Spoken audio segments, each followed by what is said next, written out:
Allô, chers frères et sœurs, soyez les bienvenus encore aujourd'hui à notre sondé des Écritures, un moment opportun où on se rencontre afin de pouvoir étudier la parole de Dieu et de chercher de page en page et voir qu'est-ce que le Seigneur en a pour nous aujourd'hui.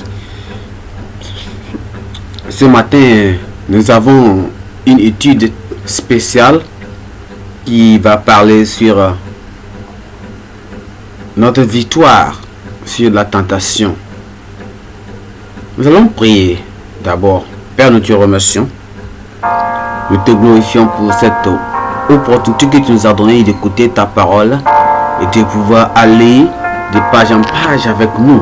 Et Seigneur, c'est toi qui vas nous enseigner, qui va nous montrer ce que tu veux que nous sachions. Nous prions qu'à la fin, Seigneur, la gloire et l'honneur te soient donnés au nom de Jésus.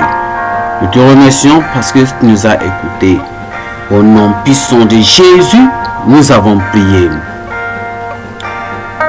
Comme je l'ai dit, aujourd'hui, nous revenons à notre sondé des Écritures, une étude spéciale qui va parler sur la victoire sur la tentation. La victoire sur la tentation. Alors nous allons considérer notre verset à mémoriser dans le livre de Jacques chapitre 1, le verset 2. Jacques chapitre 1, nous lisons à partir du verset 12. Disons ce que la Bible nous dit là-bas. La Bible dit: heureux l'homme qui supporte patiemment la tentation, car après avoir été éprouvé, il recevra la couronne de vie que le Seigneur a promis à ceux qui l'aiment. Jacques chapitre 1, le verset 12. Nous allons aussi voir notre test qui est premièrement dans le livre de Luc chapitre 1 à partir du verset 12. Luc chapitre 1 et puis Luc chapitre 4. Luc chapitre 4. Nous allons lire à partir du verset 1 jusqu'au verset 12. Luc 4 à partir du verset 1 jusqu'au verset 12. Lisons la parole de Dieu ensemble. Jésus, rempli du Saint-Esprit, revint du Jourdain et fut conduit par l'Esprit dans le désert, où il fut tenté par le diable pendant 40 jours, et il ne mangea rien durant ces jours-là. Et après qu'il fut écoulé, il eut faim. Le diable lui dit: si tu es fils de Dieu, ordonne à cette pierre qu'elle devienne du pain. Jésus lui répondit: il est écrit, l'homme ne vivra pas de pain seulement.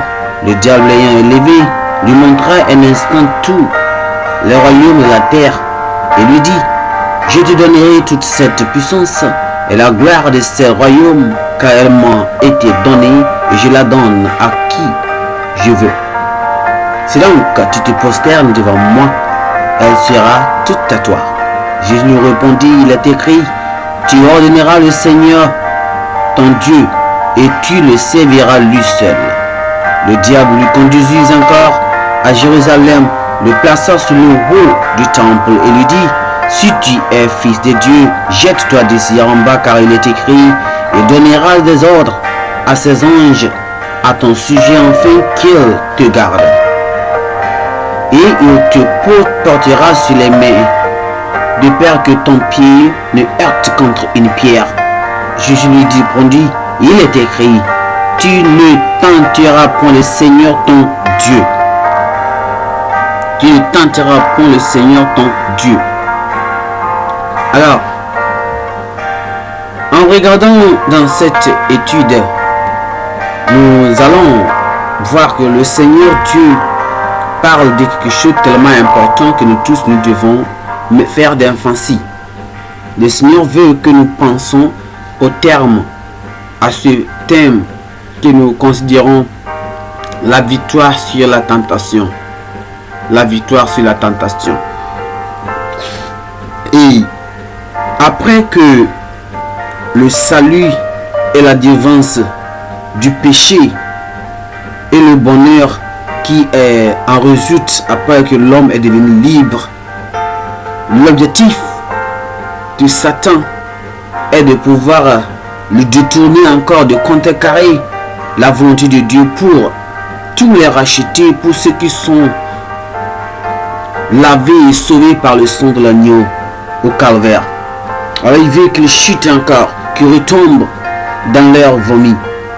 Alors il cherche, il fait le tout d'abord.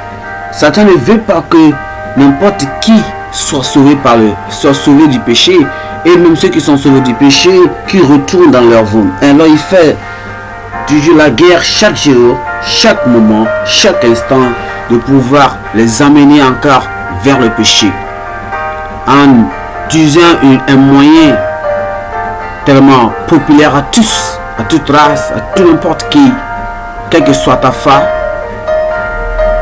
pour ramener ces personnes vers le péché. Mais comme il ne peut pas forcer un chrétien à pécher, il profite du fait que l'homme dispose de ce que Dieu lui a donné comme libre arbitre de lui-même, lui permettant de faire un choix. Alors Satan profite de cela. Satan habille l'erreur et même les pratiques pécheresses en des couleurs vivaces et même attrayantes. Il le pousse à pouvoir pécher contre son Créateur dans la damnation. Cependant, Dieu encourage le chrétien à chercher à jouir de la vie abondante, de faire des choix qui correspondent à ce que Dieu veut que nous fassions. Même si nous lisons dans Genèse, Deutéronome chapitre 30, le verset 15, la Bible dit que voici je mets aujourd'hui devant toi la vie et le bien, la mort et le mal. Mais Dieu dit quoi? Je t'ordonne ou bien je t'exhorte à choisir quoi? La vie, afin que tu vives. Voyez comment Dieu nous aime. Il nous donne cette raison. La raison est dans sa bonne volonté.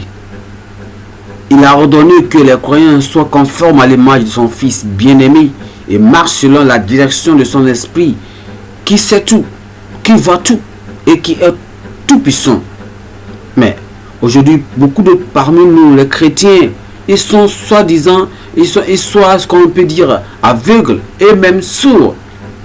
En ce sens qu'ils ne voient et qu'ils ne connaissent même pas celui qui est derrière certaines suggestions qui les arrivent, qui viennent en leur pensée.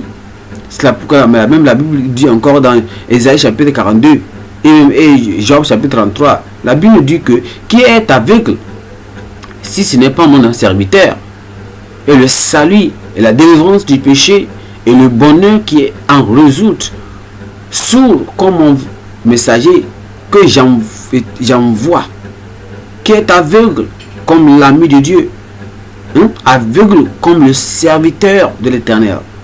Nous devons noter bien que la tentation n'est pas un péché, mais lorsque le croyant cède à cette tentation, alors il a péché. Alors, que dirons-nous? Qu'est-ce la tentation? C'est quoi donc la tentation? Qu'est-ce que la tentation? On doit savoir que la tentation, c'est quoi? C'est une expérience à tout le monde. Cette tentation, elle vient à tout le monde. Ici, on vient que dans notre texte principal qu'on vient de lire dans Luc chapitre 4, Jésus-Christ, notre Seigneur Jésus-Christ, notre Sauveur, lui-même a été tenté. Il a été tenté pour pécher. Alors, si Christ a été tenté, alors il n'y a pas d'exception de personnes qui peuvent être encore tentées. Nous tous, on peut être tentés. Le diable peut tenter n'importe qui. Il peut tenter n'importe qui. Il peut tenter n'importe qui.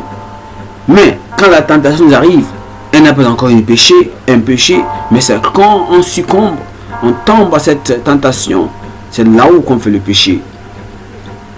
La tentation, c'est une idée, c'est un pas, c'est une suggestion du diable à faire le mal.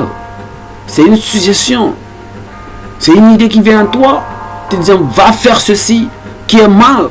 C'est une idée qui vient en toi, c'est une suggestion qui dit va faire ceci. En pensée, à travers même nos actes, à travers nos sentiments, à travers nos désirs. La tentation regroupe les âges, tous les âges, les races, les classes sociales, les couleurs, le niveau spirituel, la situation dans laquelle nous vivons.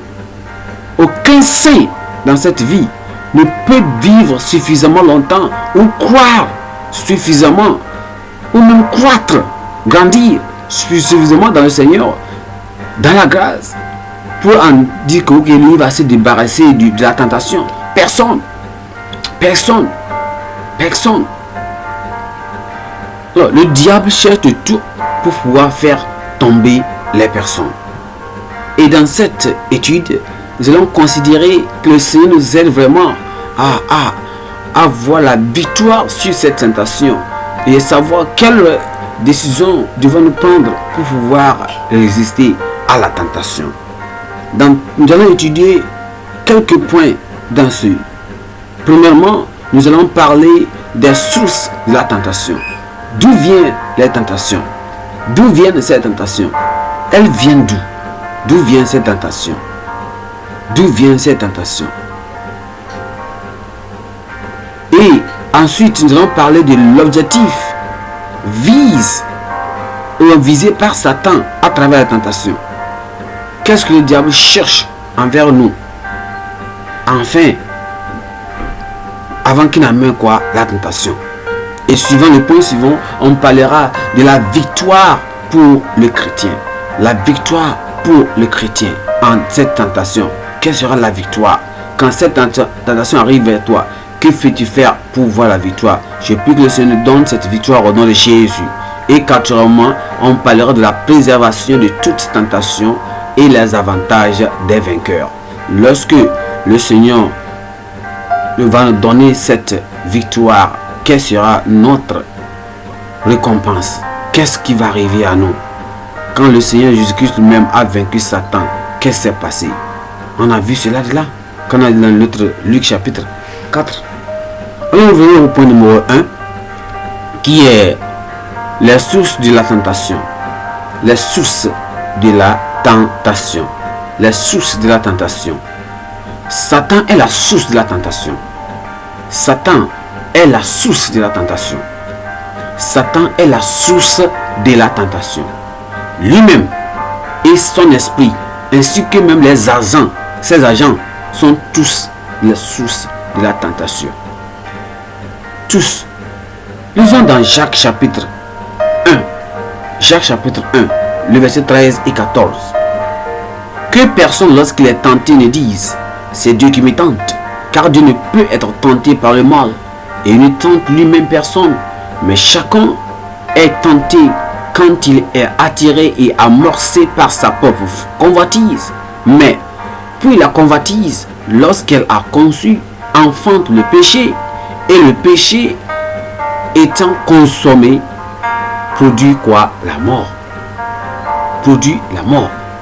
On ne peut jamais accuser Dieu pour un péché, bien que les hommes, dans leur tentation, bien dans la tentative, désespérés de fuir les responsabilités de leur propre action, aiment bien accuser Dieu pour quoi? Leur même échec.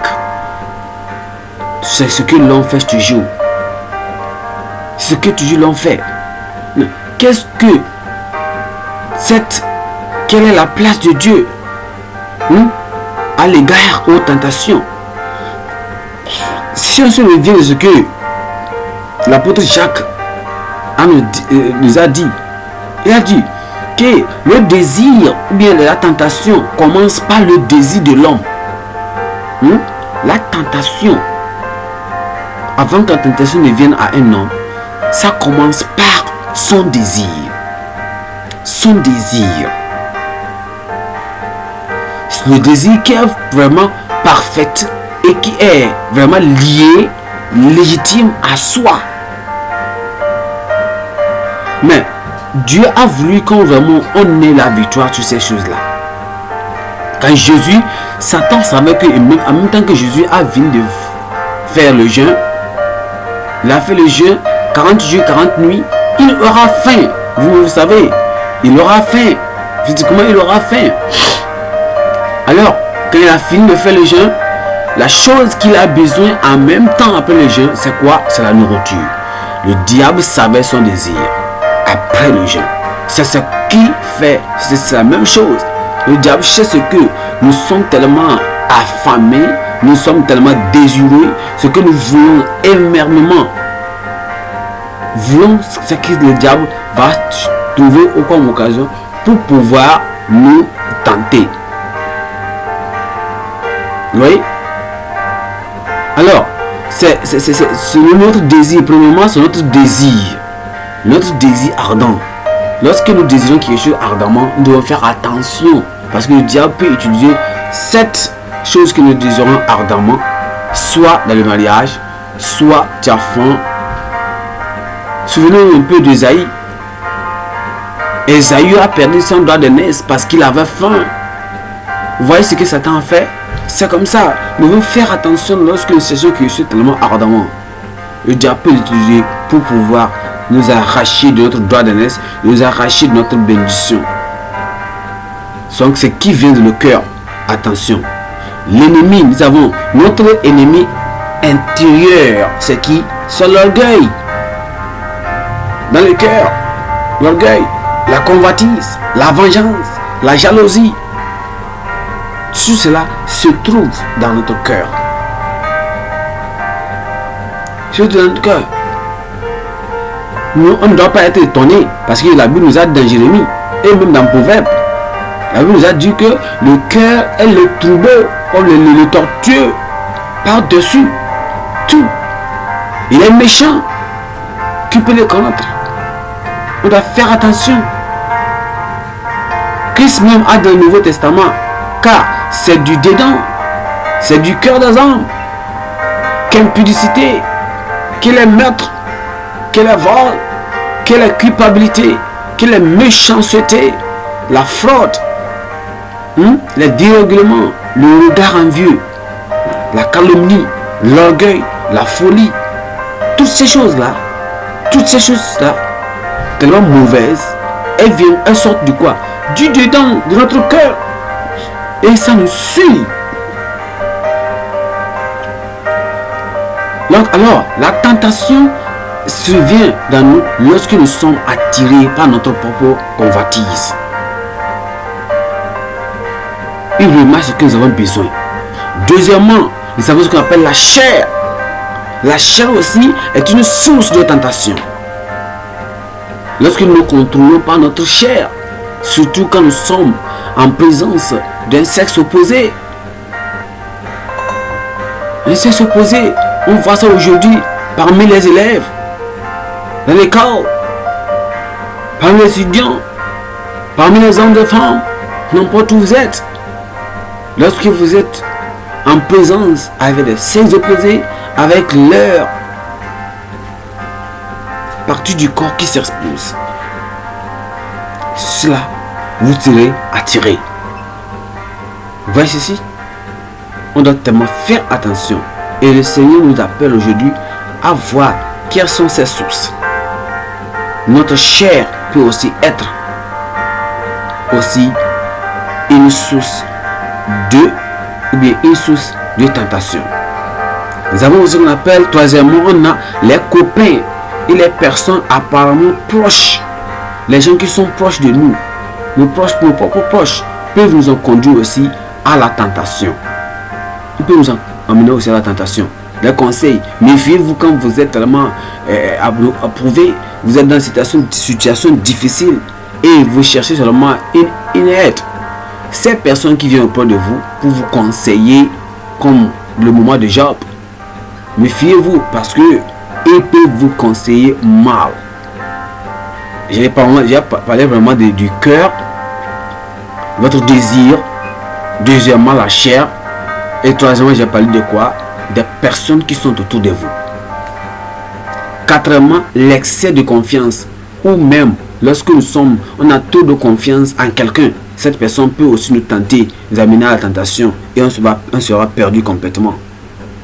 Cinquièmement, on a aussi, lorsque cela aussi arrive au moment du fiançage, lorsque deux personnes qui tiennent veulent se marier alors du moment du fiançage, à cause de le couple qui soupire, conduit même à la tentation. Tellement, s'ils n'ont pas attention, ils vont tomber dans le péché. Mais lorsqu'ils sont dans toutes ces choses-là, vous devez vous abstenir durement, afin de ne pas tomber dans le péché. Ça va arriver dans les fiançailles. Quoi que vous le voulez ou pas, la tentation de se mêler, de faire le péché avant le mariage, se connaître avant le mariage, va arriver. Cette tentation viendra. Mais vous devez faire attention de ne pas tomber dans ce péché. Cinquièmement aussi, nous avons les croyances faibles. Les croyances faibles. Ceux qui ont les croyances faibles aussi peuvent avoir cette tentation. Nous avons aussi ce qu'on appelle l'ambition qui est démesurée. Qu'est-ce que je dis par la dimension démesurée? C'est-à-dire, cette ambition démesurée, ça veut dire quoi? C'est-à-dire quelqu'un qui veut à tout prix devenir riche. Rapidement, il veut devenir riche. Il ne veut pas apprendre, il ne veut pas commencer par le commencement. Il veut toujours devenir riche rapidement. Il veut devenir riche à tout prix. Le désir de s'enrichir rapidement, ou de forcer, même ce qu'il veut devenir, ça qu'il va devenir. Ou bien d'être avec un sexe différent dans un voyage. Doit être évité, surtout quand vous êtes seul. Il y a aussi certains personnages bibliques qui sont aussi tombés dans la tentation. Il y avait certaines personnes dans la Bible. Ils sont aussi tentés et ils sont tombés finalement dans cette tentation. On va voir quelles sont ces personnes qui sont tombées dans la Bible par la tentation. Quand la tentation est arrivée, ils ont succombé à cette tentation. Et pourquoi ils sont tombés? Pourquoi? Ces personnes vraiment ont tombé dans leur péché. Parce que il y a beaucoup de ces tentations qui les arrivent.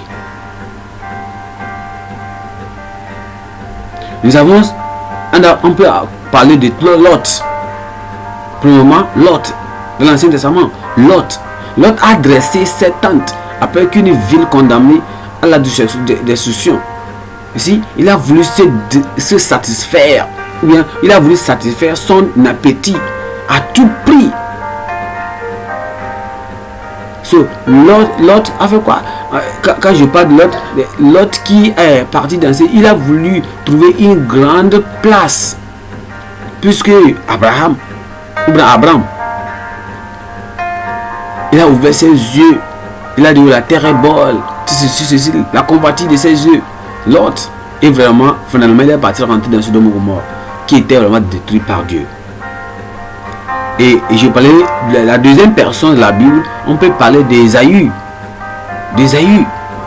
qui voulait satisfaire son appétit à tout prix à cause de la faim. Il a perdu son droit d'aînesse. On a même Akan, on a Géhazi, on a Balaam, on a même dans le Nouveau Testament Judas Iscariote.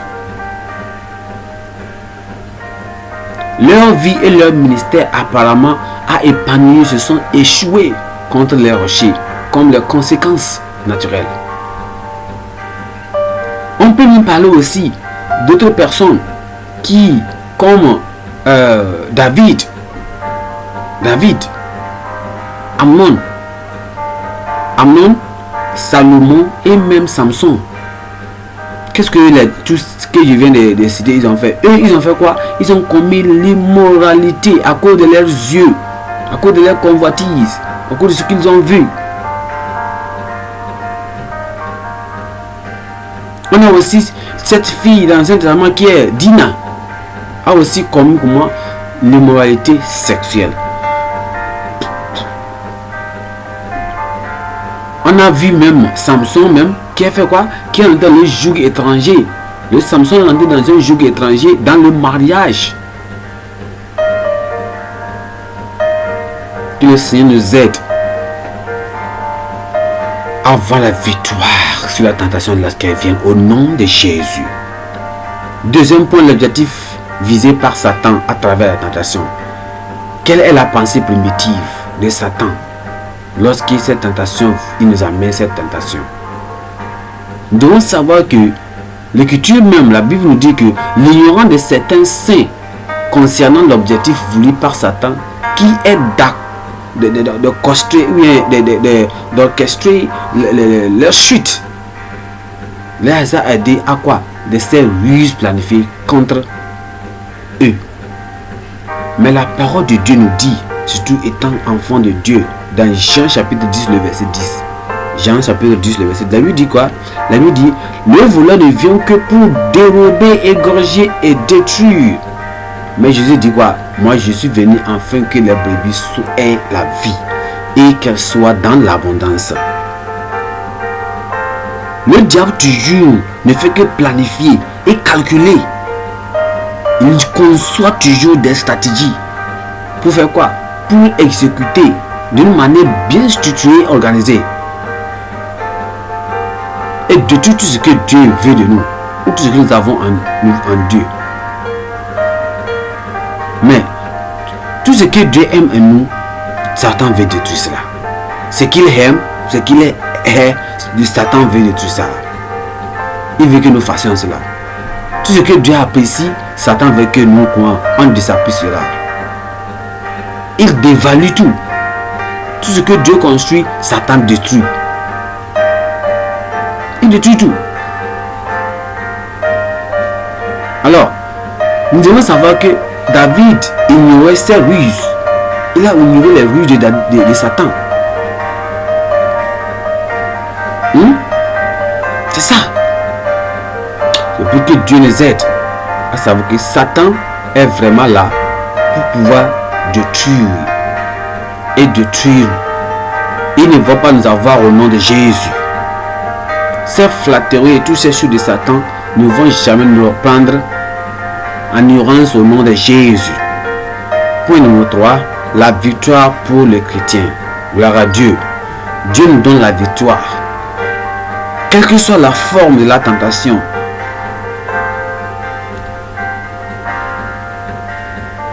quelle que soit la forme de la tentation, Dieu nous donne Dieu nous donne quoi? La victoire. Il nous donne la victoire. Il nous donne la victoire. Et cette victoire, c'est elle qui va nous aider à grandir. Et rien, par au-dessus de tout, peut nous accomplir. Quel que soit par la chair, ce que Satan amène, quel que soit si c'est par à travers l'excès de confiance ou le fait de marcher selon son opinion personnelle, ou bien c'est à travers notre légèreté pendant les fiançailles entre les couples supérieurs conduits à la tentation, ou bien c'est les points faibles du croyant, du péché. Quelle que soit cette manière, ça peut être même l'avidité, les ambitions démesurées. Sous ceci-là, Dieu va nous donner la victoire au nom de Jésus. La victoire au nom de Jésus. La victoire au nom de Jésus. La victoire pour nous. Et cette victoire sera la nôtre au nom de Jésus. Le Seigneur Dieu nous a vraiment promis la victoire. Et cette victoire sera la nôtre au nom de Jésus. Il est vrai que certains chrétiens jouissent d'une victoire constante sur les tentations. D'autres luttent sur la pression et le stress sans vaincre. Oui. Mais comment peut-on encore avoir la victoire sur la tentation? Comment peut-on avoir cette victoire sur la tentation? Comment peut-on l'avoir? Christ a vaincu la tentation. Il a utilisé la parole de Dieu, il est écrit. La défaite du diable, le tentateur, dans sa rencontre avec le Seigneur dans le désert, nous assure que nous allons aussi le vaincre si nous lui résistons par la puissance de l'Esprit, par la parole de Dieu. Le second secret par lequel nous pouvons vaincre Satan de la tentation est l'engagement ferme de faire la volonté de Dieu. Rien que la volonté de Dieu. Rien que la volonté de Dieu. Rien que la volonté de Dieu. Lorsqu'elle vient, qu'on sache que nous sommes là pour faire la volonté de Dieu. Nous devons exalter le Seigneur. Nous devons en parole, en acte. Nous devons le prêcher partout. Nous devons faire tout, n'importe où, l'adorer dans toutes choses que nous devons faire. Alors, quel principe le croyant doit-il garder à l'esprit pendant la tentation? Quel sera le principe que le croyant doit-il garder à travers comment dirais-je, à travers la tentation? Qu'est-ce qu'il doit avoir en pensée? Nous devons savoir que la tentation est assurée lorsque vraiment nous suivons les principes bibliques avec soin et surtout en prière. Ceux qui ont rapport avec le concept de la victoire peuvent vous dire que la vigilance, l'intégralité, la circonspection, la foi, l'obéissance, la justice, la soumission peuvent nous aider à faire comment? À avoir la victoire sur la tentation. Il faut le rejeter. Il faut obéir à Dieu plutôt qu'à l'homme. Yes. Il faut aussi l'aide divine. L'aide divine. Il ne faut pas jouer avec le diable.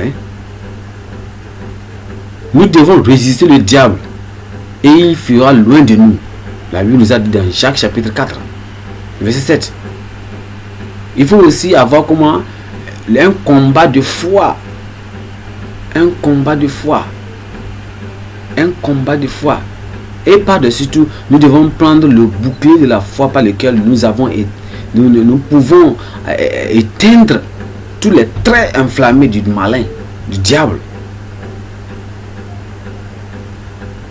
Nous devons éteindre tous ces plans. Il est vraiment aussi important que nous devons savoir que les personnes spirituelles paralysées ou malades ne peuvent pas s'alarmer ou bien s'armer d'une force suffisante pour combattre le diable et lui résister. De même que celui qui est frappé par la maladie spirituelle du péché. Mais quelqu'un qui est apte, et c'est le Seigneur. On doit premièrement s'abstenir de toute espèce de mal. Toute espèce du mal. Toute espèce du mal. Nous devons rejeter les offres et la faveur légitime qui peuvent nous conduire à pécher. Comme ce fut le cas des Rechabites. On doit fuir toute personne qui peut nous obliger à pécher. Comme aussi Christ a fait, nous devons aussi citer les versets bibliques à contrecarrer ceux qui viennent pour donner des mal interprétations de la parole de Dieu. Nous devons aussi nous séparer des amis pécheurs, car ils peuvent aussi nous influencer à faire le mal.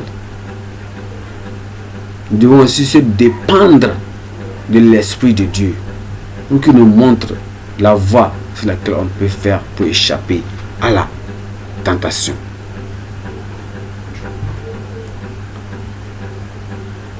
Alors, quel sera maintenant un quatrième point? La préservation de toute tentation et les avantages des vainqueurs. La préservation de toute tentation et les avantages des vainqueurs.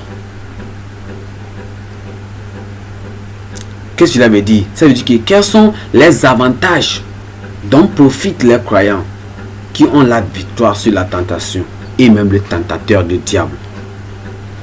Nous devons savoir que le diable conçoit des tentations pour détruire les enfants de Dieu.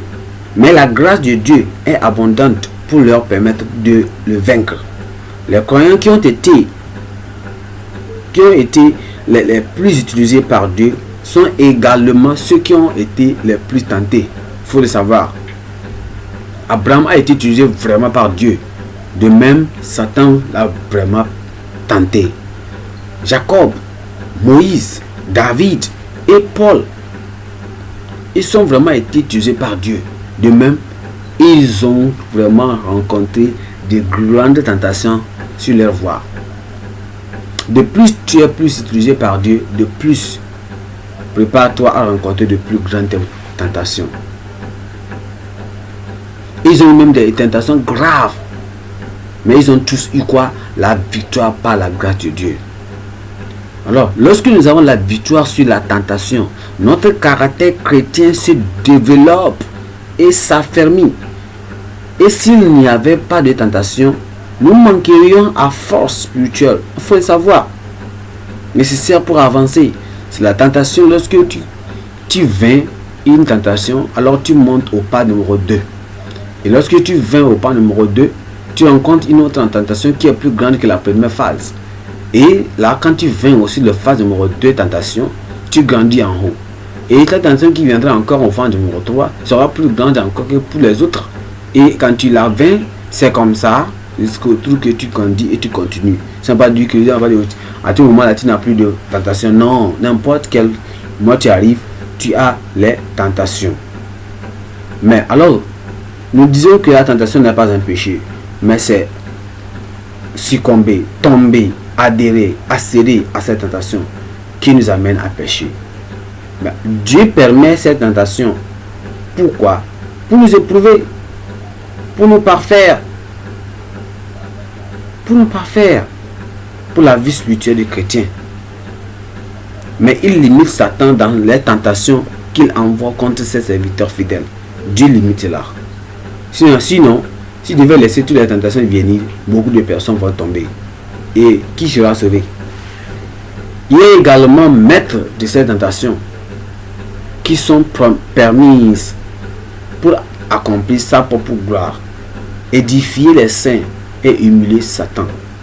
La victoire est vraiment intéressante pour ceux qui supportent et triomphent de la tentation. La foi du croyant en Christ. Que le Seigneur nous aide à avoir cette victoire au nom du sang de Jésus. Dieu nous aide que cette victoire, si ces tentations sont venues et vraiment tu es tombé en cette tentation, que le Seigneur te pardonne et que tu retournes vers lui et tu dis Seigneur aide-moi, et alors ta vie sera encore reconstruite et ta vie sera renouvelée et ta vie sera ce qu'il veut que tu fasses au nom de Jésus. La tentation, le croyant qui surmonte la tentation connaît mieux la voie et la fidélité de Dieu, ainsi que ses promesses infaillibles. Pour demeurer ferme et constant, il porte des fruits à la gloire de Dieu. Et à la fin de toutes ces choses, il recevra la couronne de vie. Que le Seigneur nous aide, qu'à travers toutes ces malminations, quand Christ aussi s'est arrivé à Christ et Dieu a vaincu Satan à travers toutes ces tentations, le Seigneur nous aide aussi, nous aussi, à vaincre Satan et tous ces malgrâces au nom de Jésus. Au nom puissant de Jésus. Pourquoi ne pas commencer à prier le Seigneur? Merci pour m'avoir donné cette étude, afin de pouvoir avoir la victoire sur Satan et ses activités. Seigneur, aide-moi, que je sois vainqueur sur la tentation, que ma chair, que mon désir, que tout ce que je cherche, tout ce que je n'en ai pas, je cherche ardemment, que mon propre, ce qui est autour de moi,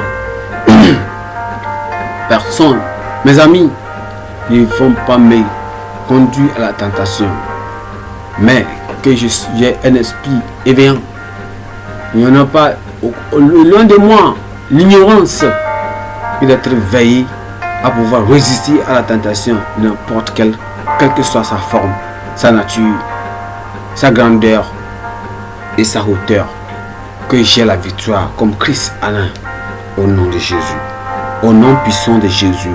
Père, nous te remercions, nous te glorifions pour cette étude.